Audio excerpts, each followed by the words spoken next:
Hey what's up guys, welcome to Life Study. स्वागत है आप सभी का आपके यूट्यूब चैनल लाइफ स्टडी पर। देखिए, लास्ट ज्योमेट्री के लेक्चर में हमने डिस्कस किया था क्वेश्चन नंबर 270 तक, और आज हम 271 से क्वेश्चन को डिस्कस करेंगे। ठीक है, उम्मीद है सभी को हमेशा की तरह ही लेक्चर समझ में आएंगे और आते रहेंगे। चलिए स्टार्ट करते हैं। देखिए, क्वेश्चन नंबर 271। और हाँ, स्टार्ट करने से पहले मैं आपको एक बहुत जरूरी सूचना दे दूं कि आप लोगों की शिकायत रहती है कि सर अभी आपने ट्रिग्नोमेट्री को थोड़े दिन के लिए रोक दिया है। देखिए, अभी आप जो रियल चीज है ना वो नहीं जानते, कितनी दिक्कतों का सामना करना पड़ता है वो भी आपको नहीं पता।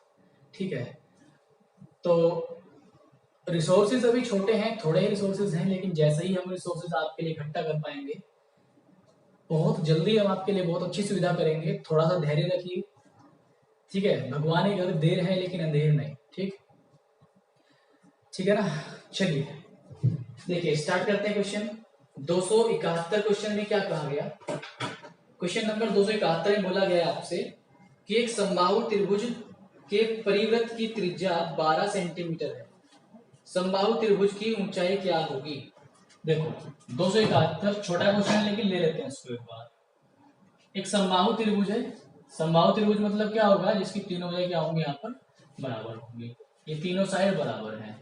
उसने ये कहा आपको कि इसकी त्रिज्या, परिवृत्त की त्रिज्या कितनी है इसकी, 12 सेंटीमीटर।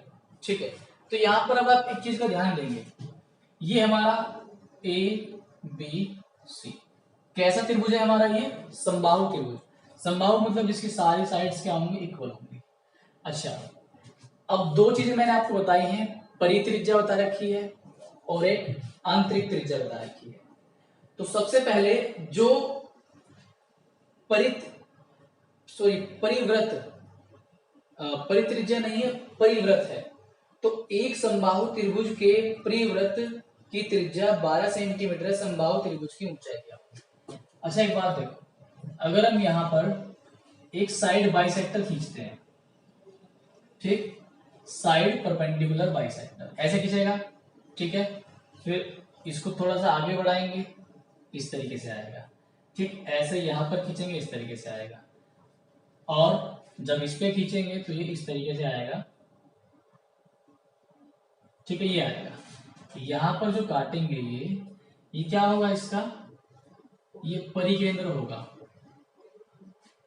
अब ये परिकेंद्र क्यों होगा, क्योंकि इसको केंद्र मानकर इस, अब देखो एक चीज और है यहाँ पर, मैं बता दूं आपको, ये आ गया आपके पास यहां से परिकेंद्र। अगर इन शीर्षों से इस पॉइंट की डिस्टेंस को मेजर किया जाए, मापा जाए, तो ये तीनों शीर्ष इस पॉइंट से बराबर डिस्टेंस पर होंगे। बराबर डिस्टेंस पर हैं, इसका मतलब ये सेंटर हो गया। ठीक, तो हम एक ऐसे वृत्त का निर्माण कर सकते हैं यहां पर।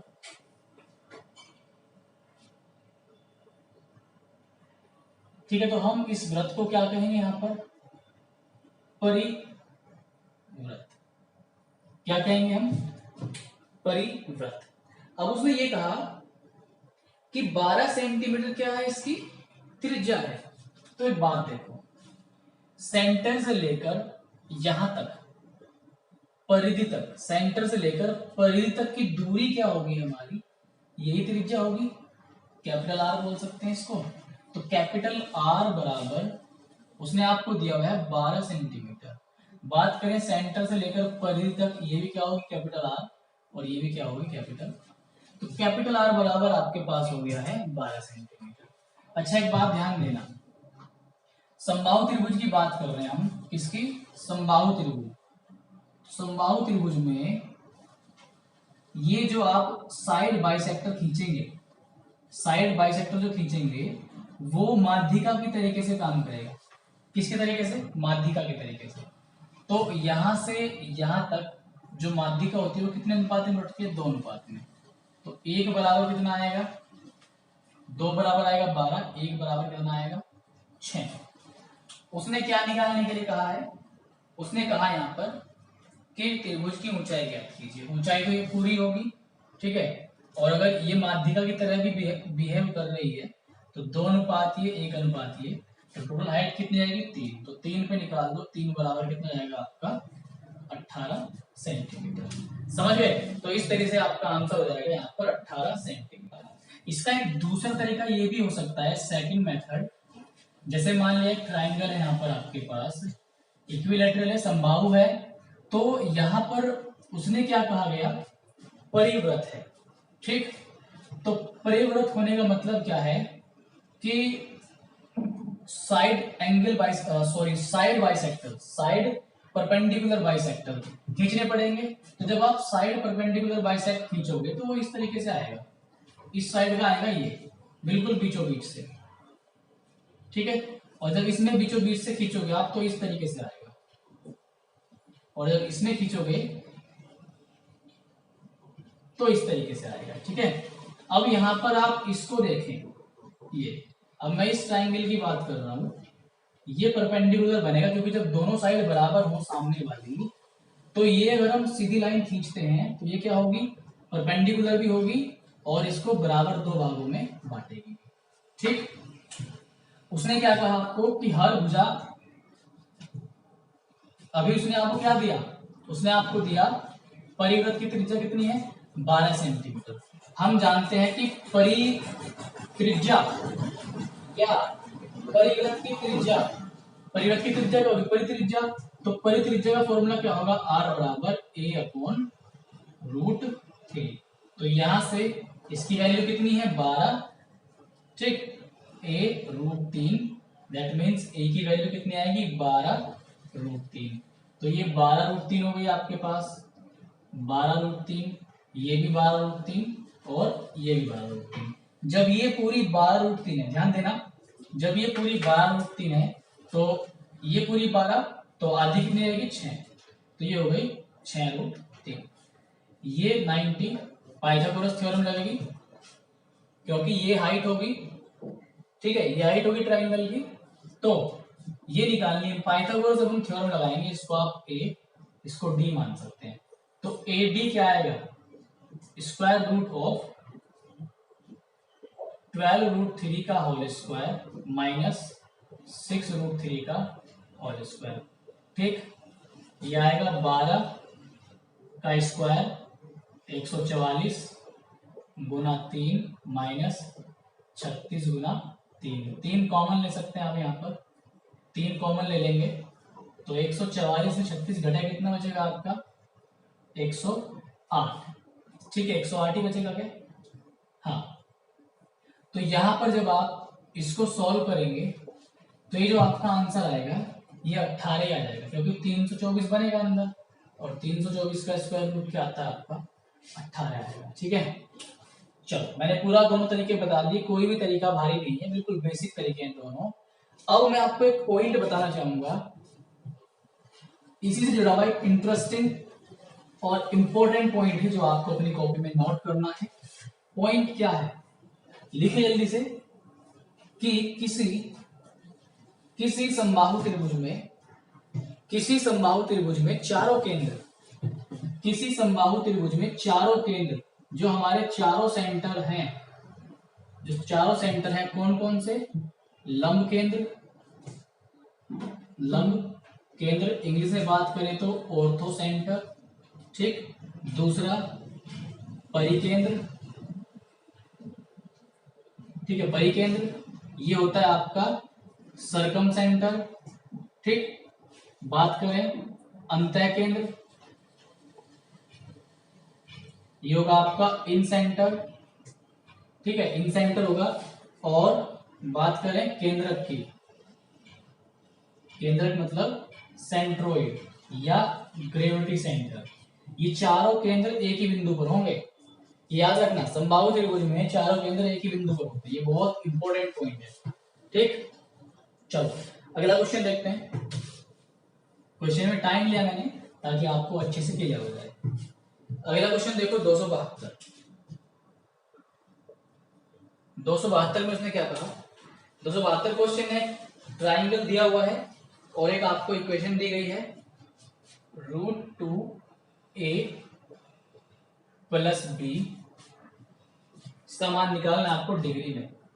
और जहां पर डायग्राम आपको दिया गया है, बहुत ज्यादा सिंपल क्वेश्चन है, इस तरीके से डायग्राम दिया हुआ है ए बी सी, ठीक, ये और ये भुजा बराबर है आपकी, ठीक है, और ये 45 डिग्री है, और क्या दिया हुआ है, बस और कुछ नहीं दिया हुआ, इसको डी बोल दिया। ये 45 तो कितना जाएगा आपका 135, ठीक, एक्सटीरियर एंगल है, एक्सटीरियर एंगल इन दोनों कोणों के योग के बराबर होगा, ठीक है। अब एक बात ध्यान दो, ये भुजा है इसके सामने का कोण और ये भुजा है इसके सामने का कोण, दोनों कोण बराबर होंगे। बराबर क्यों होंगे? क्योंकि दोनों साइड की लंबाई इक्वल है। तो इस एंगल को आधा आधा बांट देंगे इन दोनों कोणों में, तो ये कितना आएगा आपका यहाँ पर 67.5, और ये भी आएगा 67.5। आपने वैल्यू जो निकालनी थी ये वैल्यू निकालनी है। अब यहाँ पर ये वैल्यू पुट कर देंगे, डबल इंटू 67.5 प्लस 67.5, ये हो जाएगा 134 135 प्लस 67.5। नाउ ऐड करेंगे तो 202 कितना आएगा 5। ये आपका राइट आंसर होगा, 202.5 डिग्री। समझ गए? ठीक है, अगला क्वेश्चन देखते हैं। सिंपल क्वेश्चन था, ठीक है, रिपीटेड क्वेश्चन हम नहीं कर रहे हैं। अब जो नया क्वेश्चन है वही करेंगे, जहां मुझे जरूरत पड़ेगी मैं आपको करा दूंगा। अगला क्वेश्चन 273, एक समबाहु त्रिभुज के प्रत्येक भुज की लंबाई 10 सेंटीमीटर है, उसके अंतःव्रत और परिव्रत की त्रिज्या क्या होगी? देखिए 273, ये क्वेश्चन हालांकि रिपीटेड है, छोटा है लेकिन करा देता हूँ। समबाहु त्रिभुज है जिसकी सारी भुजाएं क्या होती हैं, बराबर, ठीक। तो अगर त्रिभुज समबाहु है तो इसकी अंतःव्रत की त्रिज्या, ध्यान रखना, इन रेडियस क्या होगी, इसकी जो इन रेडियस है वो होगी a/2√3, जो आउटर रेडियस है वो क्या होगी a/√3। बस इसका इससे 200 पूछा है, साइड दे दे 10 10, इससे कोई फर्क नहीं पड़ेगा, क्योंकि दोनों कंडीशन में साइड तो a ही रहेगी ना, साइड तो a ही रहेगी, ठीक। अब उसने क्या कहा कि अंतःव्रत की त्रिज्या से परिव्रत की त्रिज्या का अनुपात। अंतःव्रत की त्रिज्या क्या है, a/2√3 और a/√3। a सेम है, अगर आप यहाँ पे 10 10 भी रखेंगे तो 10 10 को कटना है, तो इससे अच्छा तो भुजा का रोल ही खत्म हो जाएगा यहाँ से। अब देखो इसको जब आप सॉल्व करोगे तो ये क्या आएगा आपके पास, √3 से ऊपर नीचे मल्टीप्लाई कर सकते हो अच्छा समझने के लिए, तो 2√3 से कर दो, 2√3 से करोगे तो यहाँ से कट जाएगा, कितना बचेगा 1, और यहाँ से √3 कटे कितना बचेगा 2, तो यहाँ पर 1:2 आ जाएगा।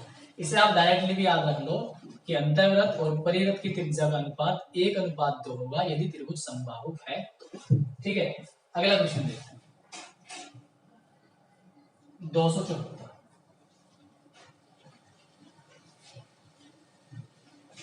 चौहत्तर में क्या कहा गया, एक त्रिभुज है आपके पास ABC, अंतःव्रत और परिव्रत की लंबाई 2 इकाई 6 इकाई है, ठीक है। त्रिभुज है आपके पास 274 में त्रिभुज बनाया हमने, ठीक। अंतःव्रत और परिव्रत त्रिज्या, तो अंतःव्रत त्रिज्या इसमें और होगी 2 और परिव्रत त्रिज्या क्या होगी 6 होगी। अंतः केंद्र और परिकेंद्र के बीच की दूरी। अब सबसे पहले लॉजिक समझिए, जैसे मान लिया अंतः केंद्र आप ऐसे बनाते हैं,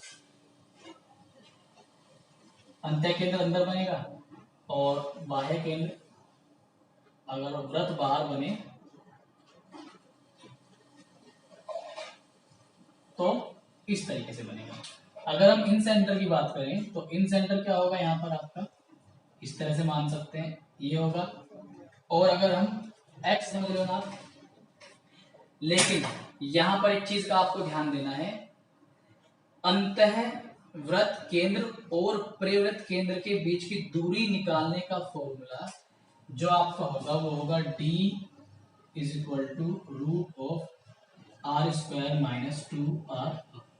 डायरेक्ट ये फॉर्मूला आपको ध्यान रखना है कि कभी भी अंतःव्रत के केंद्र और परिव्रत के केंद्र के बीच की दूरी आपसे पूछी गई हो तो ये फॉर्मूला का यूज करेंगे, ऐसे क्वेश्चन आपका गलत हो जाएगा, ठीक, समझ रहे हो? ठीक है, तो आपके पास क्या होगा यहाँ पर 6 का स्क्वायर 36, फिर आर आर 6 दूनी 12 और दूनी 24, 12 आएगा रूट के अंदर, 12 को आप क्या लिखोगे 2√3। तो यहाँ पर जो आपका राइट आंसर होगा 2√3 होगा। ठीक है, ध्यान रखना ये ऐसे नहीं निकलेगा, फॉर्मूला याद रखना तो आपको ज्यादा अच्छा समझ में आएगा। क्लियर है ना? ठीक है, क्वेश्चन को अच्छे से पढ़ना तो आपके अच्छा समझ में आएगा। चलो अगला क्वेश्चन देखते हैं हम यहाँ पर। ठीक है, अगला क्वेश्चन देख लेते हैं।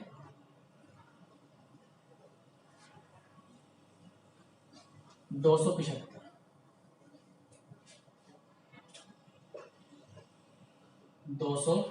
पिछहत्तर 275 में कहा गया है एक समकोण त्रिभुज के आधार और लंब 12/5 है, इसके परिवृत्त की त्रिज्या ज्ञात कीजिए। भाई एक आपके पास समकोण त्रिभुज है, आधार 5 ले लो, ये 12 ले लो, तो 5 12 13 मैंने आपको बता रखी है, ये साइड होगी। इसके परिवृत्त की त्रिज्या आप जानते हैं, जब यहाँ से एक सर्कल बनेगा, परिवृत्त बनेगा तो इस तरह से बनेगा। ठीक, ये उसका व्यास हो जाएगा, तो इसकी आधी क्या हो जाएगी त्रिज्या, यानी कितना हो जाएगा 6.5। ये क्वेश्चन रिपीटेड है, आपको याद होगा, गया हुआ है। ठीक, अगला क्वेश्चन देख लेते हैं यहाँ पर आपके लिए 276। ठीक, आज थोड़ा हेल्थ इश्यू है तो आज आपको दिख भी रहा होगा थोड़ी एनर्जी डाउन, लेकिन कोई बात नहीं, आप कोशिश कीजिए, मैं आपको कोशिश कर रहा हूँ अच्छे से अच्छा समझाने की। ठीक है, अगला क्वेश्चन है आपका, तो 276वां क्वेश्चन आप खुद डिस्कस करेंगे। सेम क्वेश्चन है और समरूपता कंडीशन पर आधारित है, बहुत आसान क्वेश्चन है। अगर आपसे हो जाए तो अच्छी बात है, नहीं हो तो भी अच्छी बात है। अच्छी बात क्यों? क्योंकि आप मुझे बताएंगे, फिर मैं आपको करा दूंगा तो आपको और अच्छे समझ में आएगा, इसलिए अच्छी बात है। ठीक है, तो आप मुझे बताना अगर आपसे 276वां क्वेश्चन नहीं हो। हम चलते हैं 270 पर। देखिए क्वेश्चन में कहा गया त्रिभुज है एबीसी, एबीसी त्रिभुज ए बी सी। आगे क्या कह रहा है वो, उसने कहा ए सी बी और ए बी सी का मान, ए सी बी ये है 80 डिग्री। ठीक, और उसने क्या कहा ए बी सी ये है आपके पास 60 डिग्री। यदि त्रिभुज का अंतः केंद्र बिंदु टी, बिंदु आई पर है। अंतः केंद्र क्या है? जो एंगल बाइसेक्टर से बनता है, कोणों के समद्विभाजन से जो बनेगा वो अंतः केंद्र होगा आई। ठीक, ये एंगल कितना होगा आप जानते हैं, 140 होगा तो 40 होगा। ठीक, उसने पूछा है तब कोण बी आई सी, ये बताना है आपको बी आई सी। ये रिपीटेड क्वेश्चन है, आप खुद कर लेना। ठीक, डी आई सी क्या होगा 90 प्लस हाफ ऑफ ए, 90 में एक आधा जोड़ देना, कितना जाएगा 110। आंसर आ गया आपका। ठीक है, रिपीटेड था। चलिए अगला देख लेते हैं 278 278। न्यून कोण त्रिभुज को दर्शाता है। कौन सी भुजाएं न्यून कोण त्रिभुज को दर्शाती है? सबसे पहले मैं आपको बता दूं ए प्लस बी प्लस सी, ए प्लस बी बराबर सी, ए प्लस बी सी। स्क्वायर लगाएंगे यहां पर। देखो अगर सी छोटा है तो न्यून कोण होगा, मतलब सी का स्क्वायर छोटा है ए प्लस बी, ए स्क्वायर प्लस बी स्क्वायर के सम से सी स्क्वायर छोटा तो न्यून कोण होगा, बराबर है तो 90 वाला होगा, यानी कि समकोण। अगर सी स्क्वायर अधिक है, सी स्क्वायर अधिक तो अधिक कोण। लिंक कैसे करेंगे? सी स्क्वायर अधिक है तो अधिक कोण, बराबर है तो 90 डिग्री समकोण। छोटा है, छोटा होने का मतलब न्यून है, न्यून है मतलब न्यून कोण।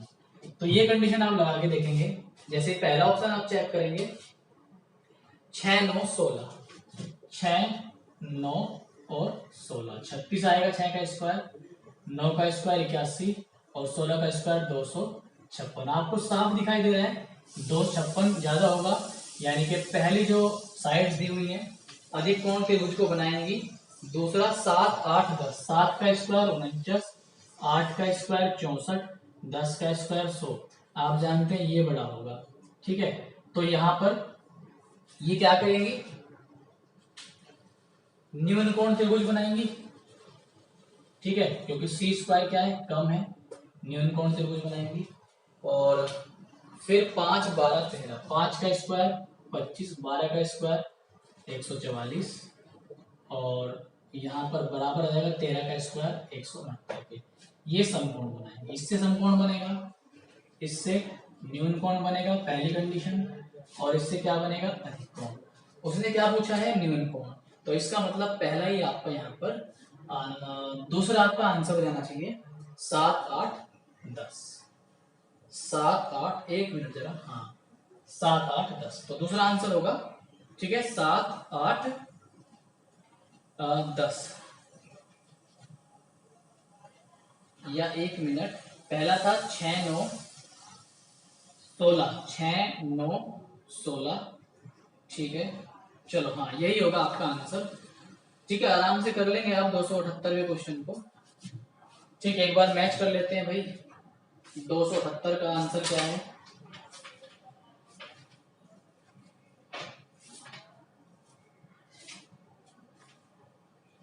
ठीक है। 278 में दूसरा ही आपका आंसर आएगा, और दूसरा ही हमारा सही है, 7 8 10। अगला 279, 279 क्या कहा गया 279 में, यदि त्रिभुज की भुजाएं 6 12 और 13 इकाई हो तो वर्गीकृत कीजिए। 6 12 13 त्रिभुज कैसा होगा, समकोण, अधिक कोण, न्यून कोण, इनमें से कोई नहीं। भाई 6 12 13, अभी आपको बताया 6 का स्क्वायर कितना होगा 36, 12 144, प्लस करो, और 13 का स्क्वायर 169, जोड़ के देखो, डेफिनेटली सी बात है ये तो आपका ज्यादा आएगा ही आएगा, ये ज्यादा आएगा। जब सी क्या हो, कम हो सी का स्क्वायर, तो क्या होगा, न्यून कोण होगा ना, तो क्या आना चाहिए आंसर, न्यून कोण। तो यहाँ पर जो आपका ऑप्शन हो जाएगा, यहाँ पर क्या होगा ऑप्शन आपका, न्यून कोण, ठीक है, एक्यूट हो जाएगा, ठीक। अगला क्वेश्चन देख लेते हैं, 280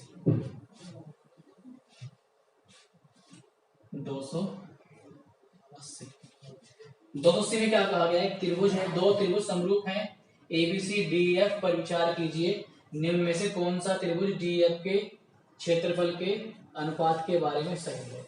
देखो त्रिभुज है ए बी सी, और ये दोनों है त्रिभुज डी ई एफ, ये दोनों समरूप है, और क्षेत्रफल के बारे में पूछ रहा है। याद करो मैंने आपको बताया था A B upon D E बराबर B C upon E F बराबर होगा ए सी डी एफ, ए सी और डी एफ, ठीक।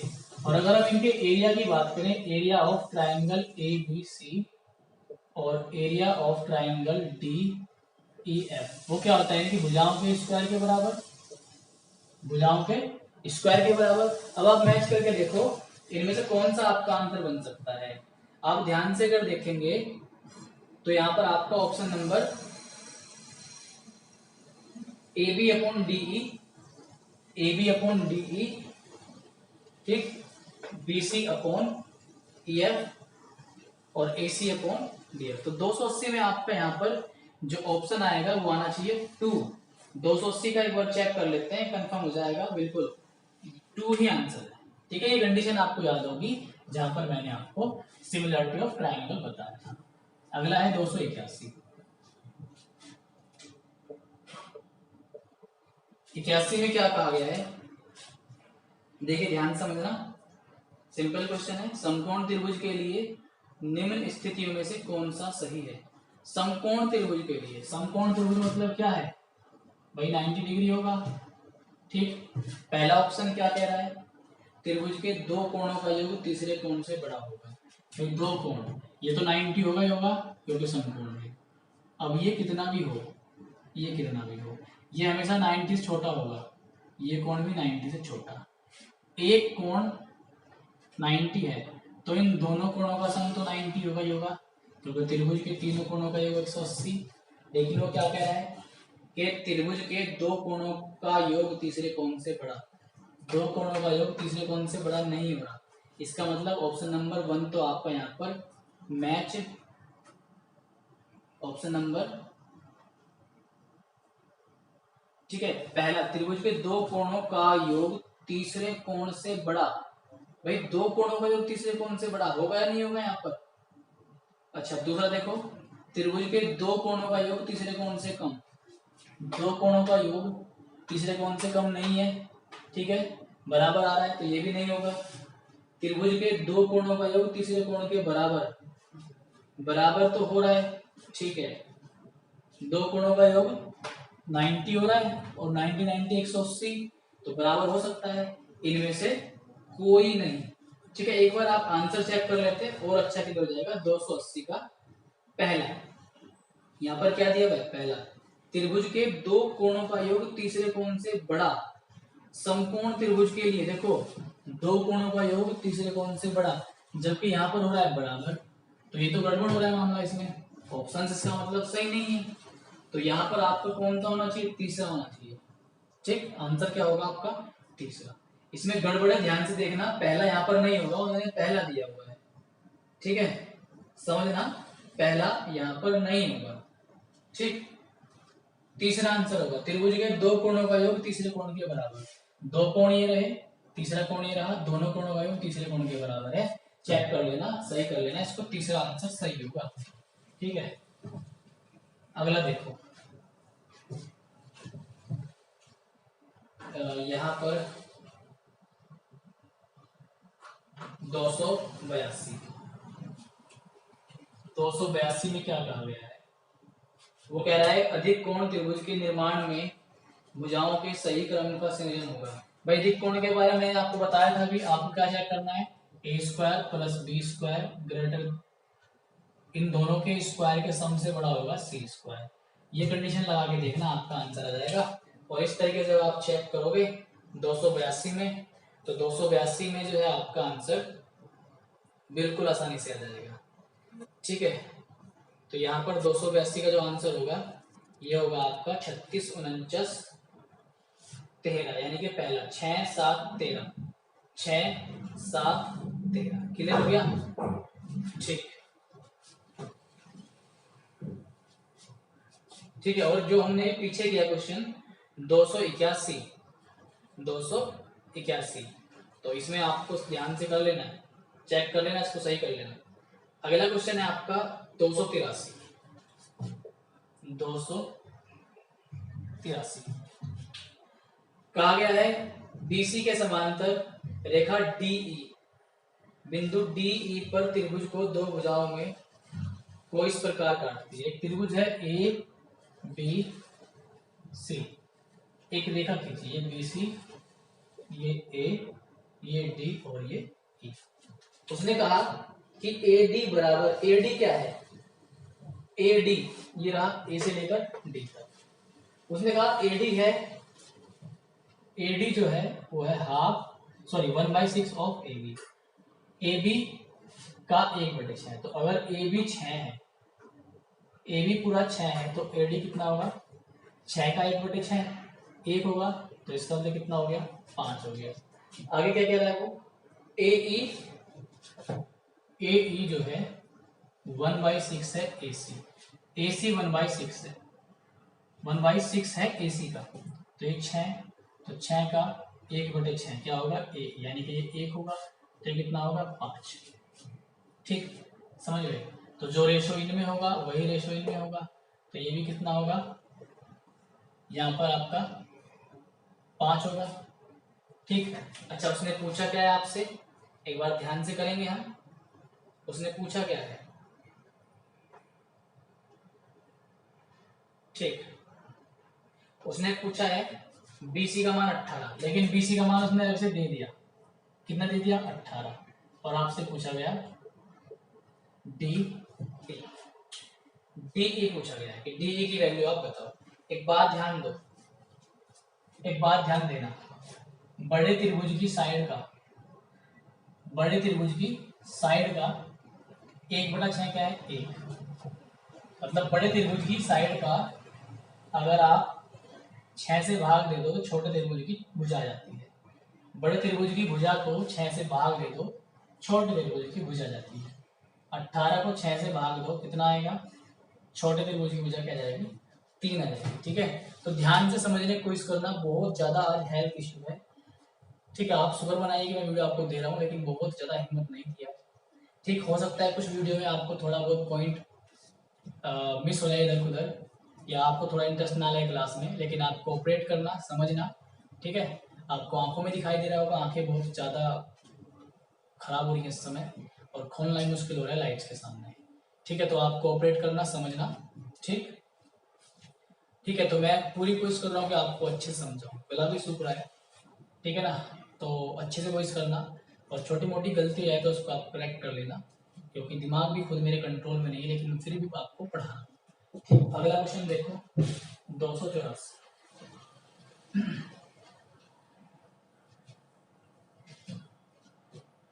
यहाँ पर 284 में क्या कहा गया है? क्वेश्चन है 284, कहा गया है त्रिभुज है एबीसी डीईएफ, दो समान कोणिक त्रिभुजों की माध्यिकाएं एल एवं डीएम क्रमशः नीचे दिए गए चित्र में दर्शाई गई है, क्या संबंध सही होगा? ठीक, समान कोण वाले त्रिभुज हैं। अब समान कोण वाले त्रिभुज है तो आपको पता है क्या होंगे? ये समरूप होंगे। ठीक है, ये माध्यिका है, इसका मतलब दोनों साइड क्या होंगी? बराबर होंगी। आगे कहा D E F, D E और एफ। ठीक, और ये है यहाँ पर आपका डी एम। उसने कहा क्या पॉइंट यहाँ पर सही होगा? पहला अगर आप पॉइंट चेक करें, BC upon E F, BC upon E F, ठीक, बराबर क्या दिया हुआ है? DM upon L, DM upon L.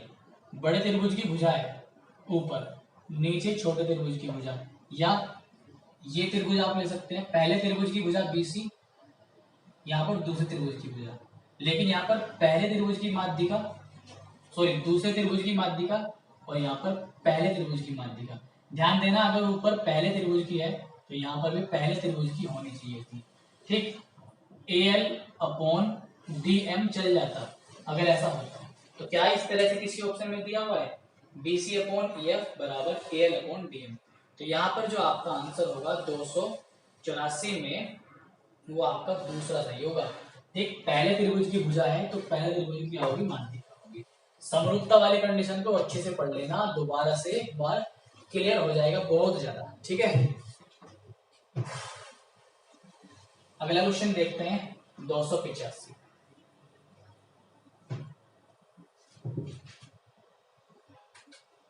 Question number है आपका 285, और इसमें कहा गया है कि एक त्रिभुज है एबीसी और क्यू पी आर।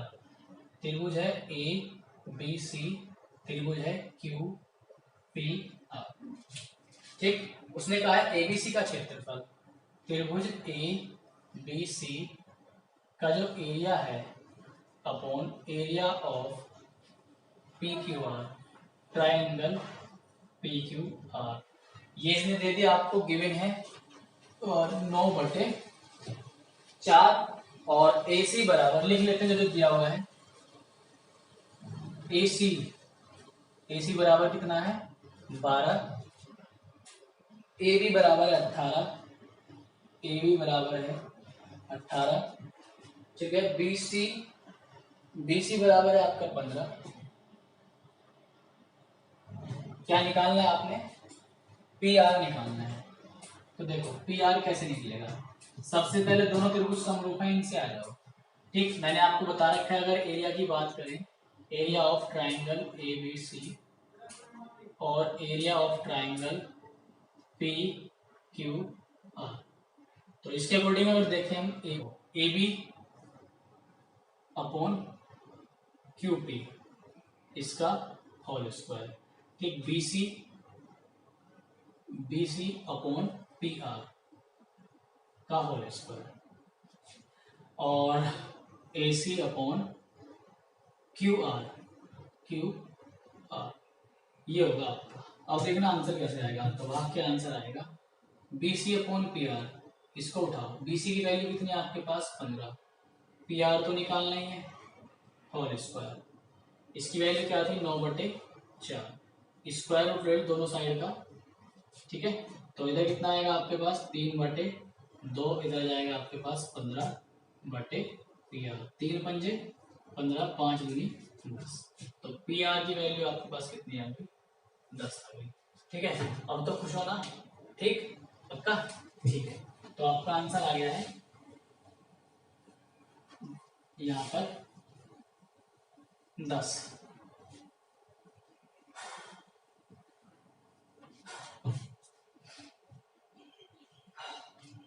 देखो अगला क्वेश्चन क्या है 286 रिपीटेड क्वेश्चन है। इसमें आपको जो है क्या करना है, 90 माइनस हाफ ऑफ ए लगेगा बी ओ सी निकालने के लिए, एंगल बी ओ सी निकालने के लिए 90 माइनस हाफ ऑफ ए। अगर आप सच में मेरे वीडियोस को सच में फॉलो करते हैं और मुझे अपना टीचर मानते हैं तो जो मैं क्वेश्चन आपको करने के लिए देता हूँ आप उन्हें जरूर ट्राई कीजिएगा, इसमें आपका फायदा है। मेरी बात नहीं मानेंगे तो क्या फायदा आपको यहाँ पढ़ने का, ठीक है ना। तो आप जो है क्वेश्चन करना, आंसर आ जाएगा 287 में भी यही काम किया गया है। एक त्रिभुज है, उनके कोणों को समद्विभाजित किया, बी और सी को समद्विभाजित किया, ठीक। तो इसमें फॉर्मूला लगेगा आपका 90 प्लस हाफ ऑफ ए। क्या लगेगा आपको फॉर्मूला 90 प्लस हाफ ऑफ ए, ये लग जाएगा और आपका एंगल जो यहाँ से निकल जाएगा बी, ठीक। अगला क्वेश्चन देख लेते हैं यहाँ पर आपका 288।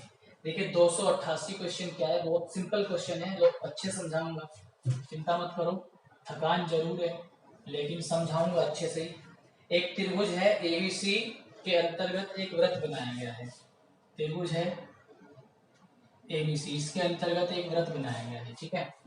और उसने क्या कहा, A B A C, A B B C A C, ठीक। भुजाओं को क्रम से आर पी क्यू, ये आर भाई टच कर रहा है यहाँ पर, ये पी और ये क्यू पर स्पर्श करता है, स्पर्श कर रहा है यहाँ पर ये। और ए क्यू बराबर 4.5, ए क्यू 4.5। हालांकि वृत्त का क्वेश्चन हो गया लेकिन एक बार डिस्कस कर लेते हैं, मैं आपको वहां पर ही बता दूंगा। पी सी 5.5, ठीक है, और बी आर 6। एक बात ध्यान देना, अगर कोई सर्कल है, ठीक, और इस पर हमने टेंजेंट खींची, क्या खींची हमने, टेंजेंट, तो ये टच कर रही है सर्कल को, यहाँ पर टच कर रही है।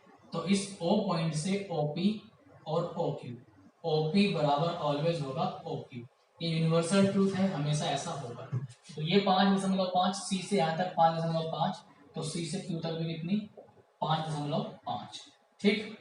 और ये 6 है बी आर, तो बी पे भी कितना जाएगा 6, ये 4.5, तो ये भी कितना जाएगा 4.5, 6, 5.5, तो 4.5 का 9 डबल कर दो, 6 का कितना कर दो 12, 6 दूनी 12 और ये कितना हो गया आपका 11, 12 11 23 और 9 32।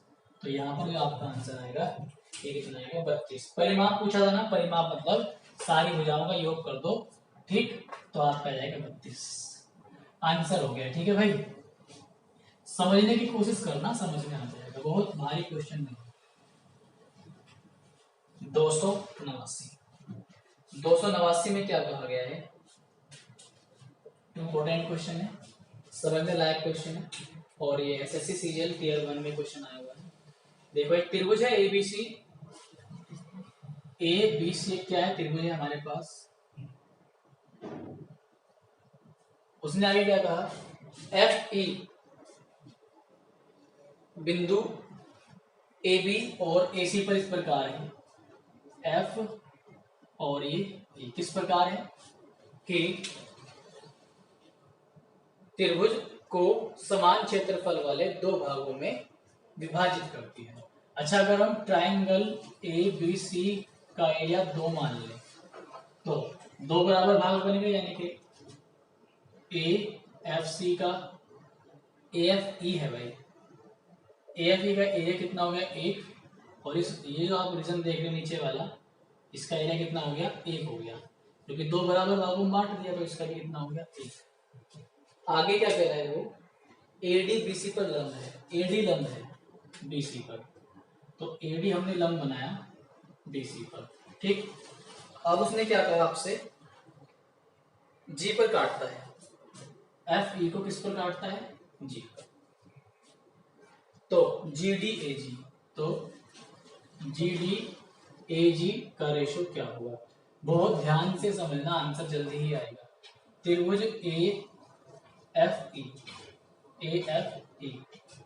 का एरिया अपॉन त्रिभुज ए बी सी का एरिया, मुझे बताओ इनकी ऊंचाइयों के, अगर हम ए एफ ई में जो ए जी है इसको हम क्या मान लें, H1 मान लें, और इसको D मान सकते हैं, AD को हम पूरी AD को कितना मान लें, H2, ठीक है। तो यहाँ पर ये H1 और यहाँ पर ये H2 हो जाएगा इसके स्क्वायर के, तो जो त्रिभुज का एरिया होगा ना, एरिया का अनुपात होगा जो, वो उनकी ऊंचाइयों के अनुपात के वर्ग के बराबर होगा, ठीक है। तो ये समरूपता वाली कंडीशन चेक कर लेना, वहां पर आपको मिल जाएगा।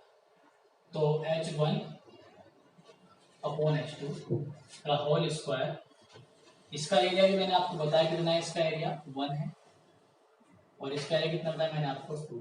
तो जब H1 H2 का आप स्क्वायर रूट लोगे तो ये कितना आएगा आपके पास, √2 आएगा। H2 जो कि पूरी हाइट है, पूरी हाइट आपके पास कितनी आ गई, √2, ध्यान देना पूरी हाइट है ये H2, ठीक। जबकि AG कितनी है आपके पास, 1 है, तो AG आपके पास कितनी है, 1, लेकिन उसने क्या कहा, जी से लेकर D। एक बात मुझे बताओ, पूरी √2 है, पूरी √2 है, तो GD कितनी होगी, GD क्या होगी, पूरी हाइट में से ऊपर क्या गिरा देंगे, तो ये हो गया √2 - 1, AG कितनी है, A से G तक कितनी है, 1, तो यहाँ पर √2 - 1 यहाँ पर आपका रेशो होगा इसका, ठीक है। तो हमने अभी तक बहुत अच्छे से अपने क्वेश्चंस को निभाया है, किया है। 290 वाले क्वेश्चन में क्या फॉर्मूला लगेगा, ये लगेगा 90 + half of A, 90 + half of A, ठीक है। तो 290 भी आपका इस तरीके से ही हो जाएगा, ठीक है। आई होप आज का लेक्चर आपको समझ में आया होगा, ठीक ठाक समझ में आया होगा, और जो मिस्टेक्स मुझसे आज हुई है मैं उनके लिए आपसे माफी मांगना चाहूंगा। तबीयत खराब है तो थोड़ी सी दिक्कत हुई, उसको इग्नोर करें, जो मैंने बताने की कोशिश की उसको सुनिए, ठीक है। मिलते हैं आपसे नेक्स्ट वीडियो में, good bye, tata and take care.